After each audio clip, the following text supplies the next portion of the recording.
of Allah, you are the Imams of our faith.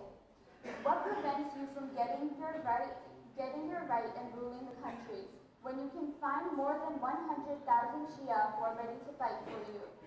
The Imam alayhi salam asked him to sit down and ordered him to turn the oven on which was in the house.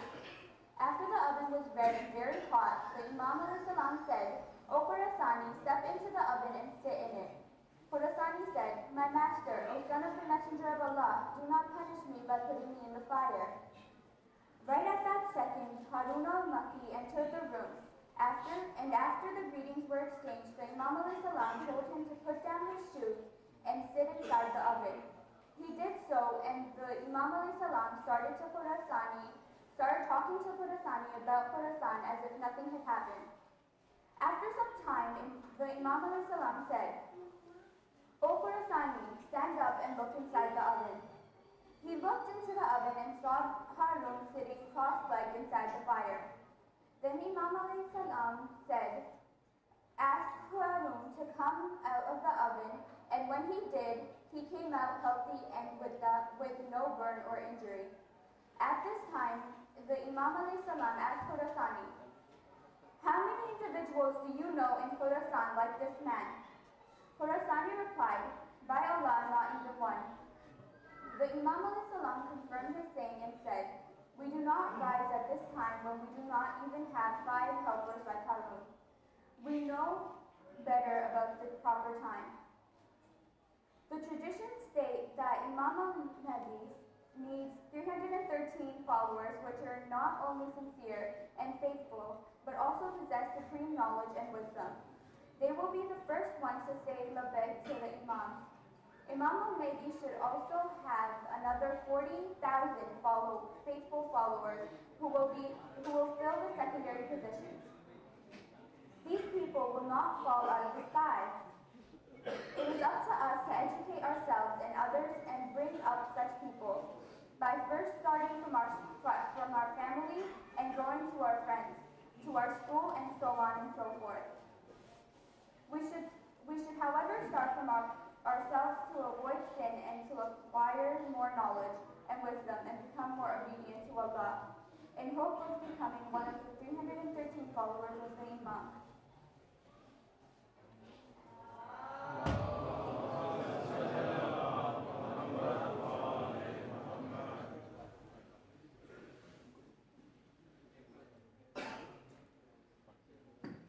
एक मरतबा सलावत पढ़ते हुए आगे आगे आ जाइए।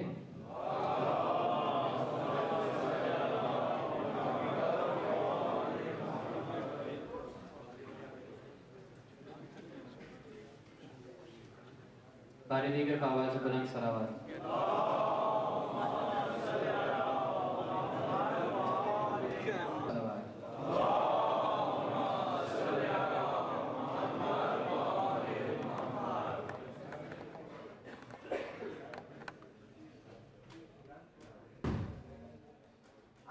Today the topic that I'm talking about is tawheed.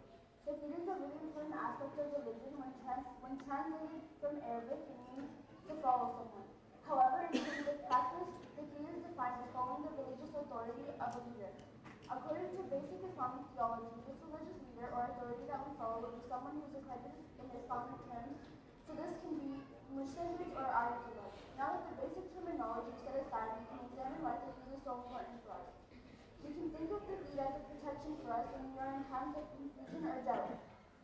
We can use tawheed to bring us back to the right path. When you use tawheed as a tool in your daily life, you can allow all aspects of your life to be turned to the right path. Furthermore, tawheed not only allows us to stay on the right path, but also keeps some of our most important values and morals close to home. When we as Muslims submit to tawheed, we act humble and show respect to our scholars. This keeps our egos in check and also allows the system of Islam to stay in place, the system that was introduced by our Imam from the time of the Prophet. Many people today are beginning to doubt the creed, believing that they themselves can issue points of interest and there is no need to consult a religious authority. However, this is a very dangerous path to go on as we are not scholars, so we are certainly not equipped to make such decisions. Looking at the Quran for proofs of the creed, find the ayat that reads, "Oh, you who believe, follow Allah and follow the Messenger and those of authority amongst you. This ayah is proof enough that as Muslims and as believers, we should look to scholars for guidance. So who are the people that we are prescribed to follow in our time? These are the Muslims. These are the scholars of the highest authority who have dedicated their entire lives to the study of Islam, and they are positioned to represent the Imams in our time. So looking past the technicality of it, we can look at our lives and see evidence of the in our daily tasks. Suppose you're at school and you don't understand a topic in class. What are you most likely to do? Most likely you would get up and consult the teacher of the class and ask him or her to clarify the topic so that when we have a test on it, we can correctly answer the questions. And those students in the class that didn't understand the topic and chose to answer without clarifying it with the teacher will end up suffering for it when they are tested. Religion is just as simple as this classroom scenario. It simply involves accepting that you do not know everything and being humble.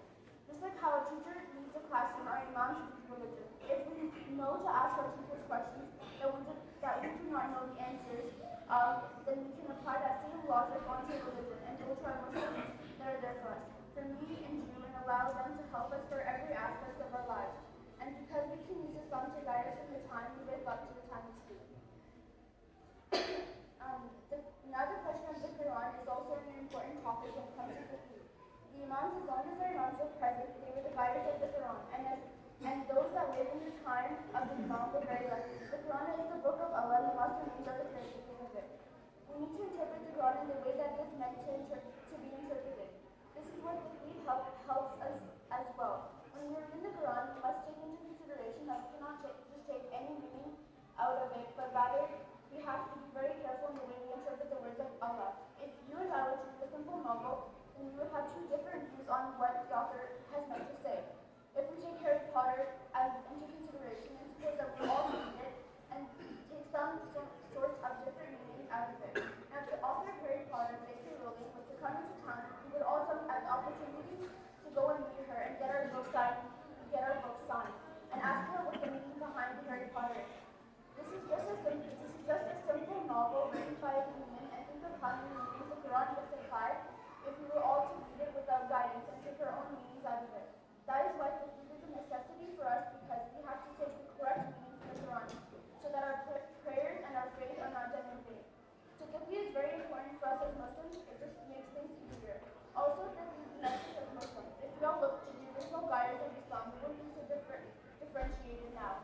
Although there will always be some differences among people and their personal beliefs, fiqh would unite us more than anything. Going against it, we would be going against the traditions of the Imams have laid out for us. We should always do those things in religion that have good consequences, and the creed is the basis for good consequences. From public unity among Muslims to excellence in private practices such as prayer, to uniting the Muslims together, to learn how to respect our elders and worthy scholars, and most importantly, our Imam Zamana. For his teachings will lead us to a better place in the world hereafter.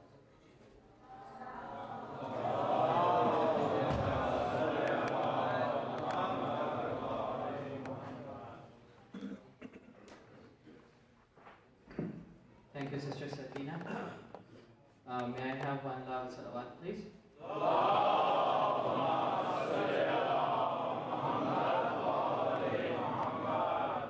Our last speaker in this speech competition, not for tonight, but the last speaker for this speech competition for the youth, his name is Zain Abbas.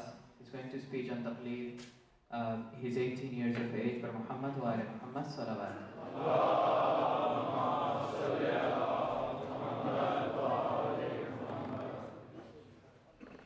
My elders, my brothers, my sisters in Islam, Assalamu alaikum wa rahmatullahi.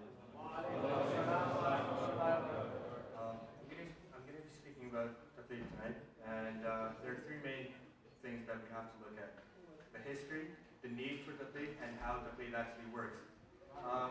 In terms of the history, Taqleed, the concept was officially established after the Laybat al-Sughra of Mahdi alayhi salam.